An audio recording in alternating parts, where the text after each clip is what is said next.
Welcome back to Bible and Blues. Today we're going to be reading the final two sections of Psalm 119. So stay tuned for that. It's going to be a great time, and it is the first day of summer. And I hope you had a great one.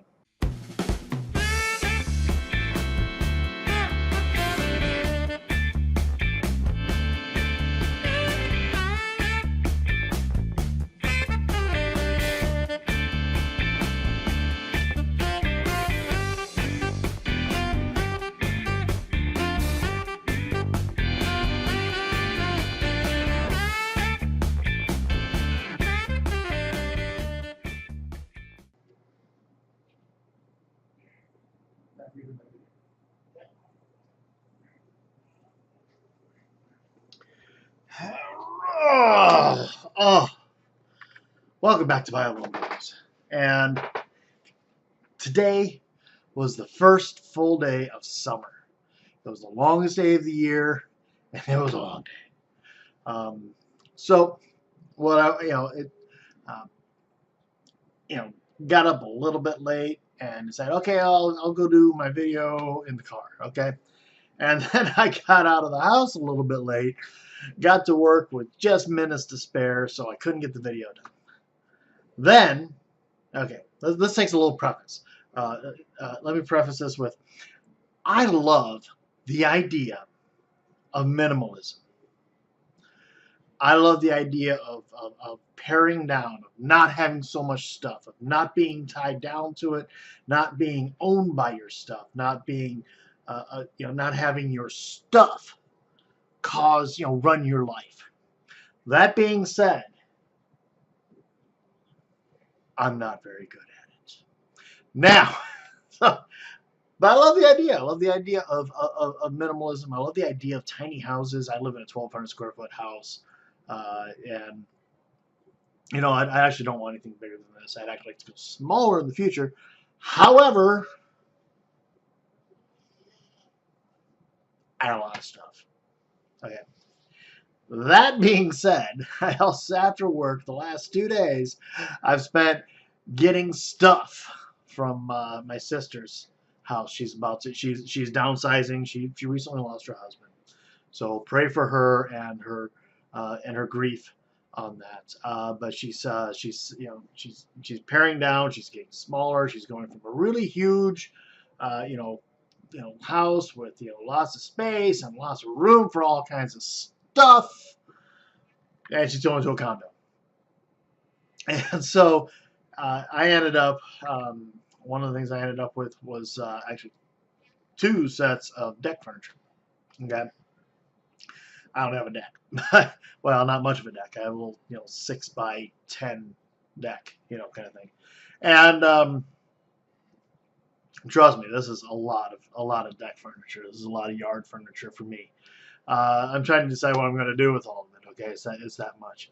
But so I like the idea of minimalism. Yet I come home with 2, not just 1, but 2 sets. I got off the phone with my buddy Paul. And we're talking about because Valerie's on in a wheelchair,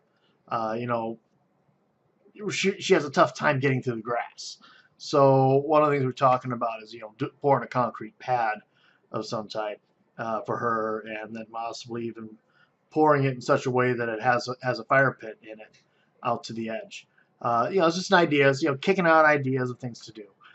So that could ended up a video of just the whole process. It's just something fun to do there because he and I are both relatively handy. He's actually has more knowledge than I do. He's been in the trades for longer, pretty much his whole life, whereas I bounced around a little bit, and now I'm an office guy.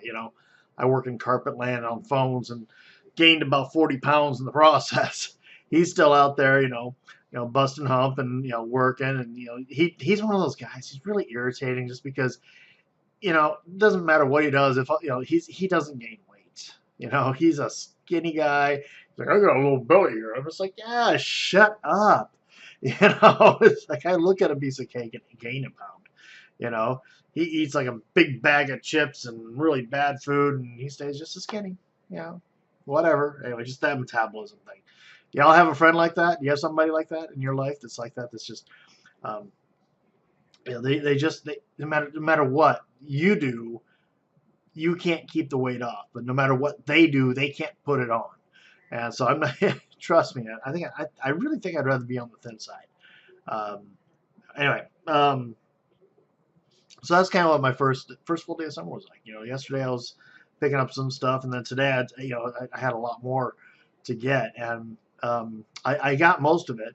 There's still a couple of things there I need to grab. There's still a couple of Christmas decorations I need to grab, which it's your yard deer, your light up deer.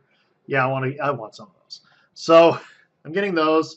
I'm probably gonna have to you know chain them to the house some way so they don't get stolen. I don't know. Anyway, but I'm not gonna put those out till Christmas anyway. So without further ado, we are actually, believe it or not, we are at the end of Psalm 119. What is it about a long process, even though it's only part of a larger process, that a long section that's so difficult to get through? I don't know why. And in this case, it was getting through Psalm 119, and this is my 11th video just on Psalm 119. Now, I could have done it faster. I really could have. But Psalm 119 is it's a long one. It's kind of like if you're driving coast to coast, there's a couple of places where you're going to get hung up, and you're going to have long states to go through. And I don't know why these are difficult, because they have their own particular beauty if you're there at the right time of the year. Texas, I'd never been through. However, I've been through Nebraska, and I've been through the Dakotas, I've been through Montana, and these are long states to get through, and it just seems like you go on and on forever, and it never ends. Well, it does change, and just like the Psalm 119 changed as we went through it. So the process of going through it was big. Okay, so what I'm doing today, though, is we're doing the last two sections, the last two pieces of the Hebrew alphabet: Sin and Shin and Ta. As always, if I mispronounced it, I apologize. I did not go to seminary. I did not learn Hebrew. I'm guessing based upon them, and I'm reading them and pronouncing them phonetically. So without further ado, let's start with verse 161 and finish out the entire Psalm 119 at verse 176. Rulers persecute me without cause, but my heart trembles at your word. I rejoice in your promise, like one who finds great spoil. I hate and abhor falsehood, but I love your law. 7 times a day I praise you for your righteous laws. Great peace have they who love your law, and nothing can make them stumble. I wait for your salvation, O Lord, and follow your commands. I obey your statutes, for I love them greatly. I obey your precepts and your statutes, for all my ways are known to you. I rejoice in your promise like one who finds great spoil. I hate and abhor falsehood, but I love your law. So strong words. We continue. May my cry come before you, O Lord.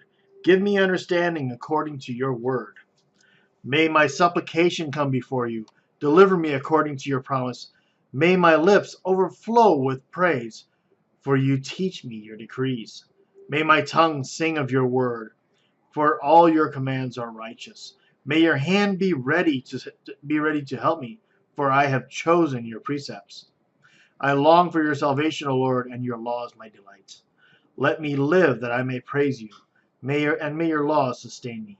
I have strayed like a lost sheep. Seek your servants, for I have not forgotten your commands. Here is the reading of the Lord. Thanks be to God. Here is the reading of Psalm 119. Thanks be to God. So we finish this off, so strong, in such a strong fashion.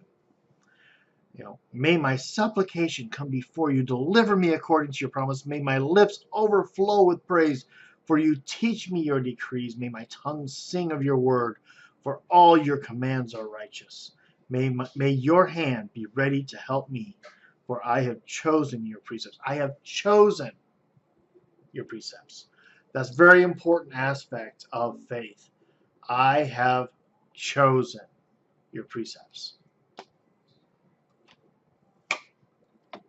So, always remember that faith is a choice, and it's a choice we make on a daily basis, sometimes hourly, sometimes minute by minute. The choice that we make to follow God, follow Jesus, and to follow God, and to listen to the Holy Spirit that resides within us. I want to continue on with something else. I was watching a little bit of the Rubin Report, and he had a guest on who we have discussed it. Rubin, Rubin's Dave Rubin is a non-believer, and the person who he had on with him was also a non-believer. This is not uncommon. I'm not here to bash the scenario at this point. But what the person was what they were talking about was very telling, because what he was talking about was when the guest had lost his father and had lost his parents, and the depths of grief that he felt, the loss that he felt, because to him, they're gone. That's it. There's nothing else. He's never, ever, ever going to see them again. To me, that's to me that's so harsh, so hard. The level of grieving on that according to what you feel and what you believe, you are never ever going to see that person again. And yes, I can see how it makes you want to cherish what you have, but I cherish great things. My father's 81 years old. Okay, I talked to him tonight. I cherish these conversations with him, and there's aspects of our relationship that I absolutely love. Aspects I struggle with as well. But one thing as a Christian believer is that I feel that at later, I'm probably I'm obviously going to lose my father at some point in time, and then afterwards, I feel confident that I'm going to see him again. Okay, my sister who lost her husband, the strength of my conviction that she is going to see him again. Okay, it's a difficult time, but it provides some consolation knowing these things.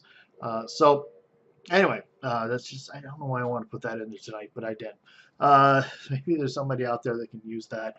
Maybe there's somebody out there that has been struggling with that in some manner, shape, or form.